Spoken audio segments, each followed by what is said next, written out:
আমার নেতা তারেক রহমান আগামী দিনে রাষ্ট্রনায়ক। উনি রাষ্ট্র মেরামতের প্রোগ্রাম দিয়েছেন, সেই প্রোগ্রামের আলোকে আজকে আমি নকশাতে উদ্বোধন করতে যাচ্ছি।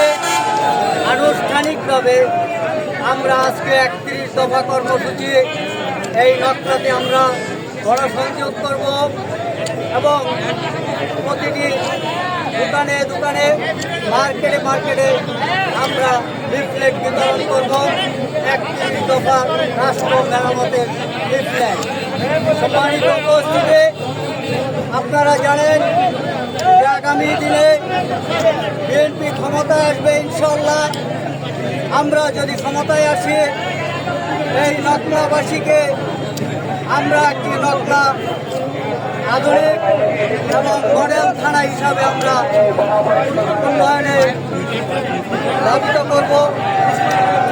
সম্মানিত উপস্থিতি, আপনারা সকলেই জানেন আগামী দিনে রাষ্ট্রনায়ক তারেক রহমান যেভাবে দলকে সুসংগঠিত করেছেন এবং দেশকে রক্ষা করার জন্য উনি 31 দফা বাস্তবায়ন করতে যাচ্ছেন। উনি যদি 31 দফা যেভাবে করতে যাচ্ছে সেইভাবে যদি আমাদের কর্মসূচি সঠিকভাবে আমরা পালন না করতে পারি, তাহলে বাংলাদেশে ঠিক থাকবে না। আগামী দিনে আমাদের এই কর্মসূচি সফলভাবে আমরা পালন করব। সকলকে ধন্যবাদ দিয়ে আমি আমার বক্তব্য শেষ করছি। বাংলাদেশ জিন্দাবাদ, বাংলাদেশ জাতীয়তাবাদী দল জিন্দাবাদ, জিন্দাবাদ, নকলা উপজেলা জিন্দাবাদ।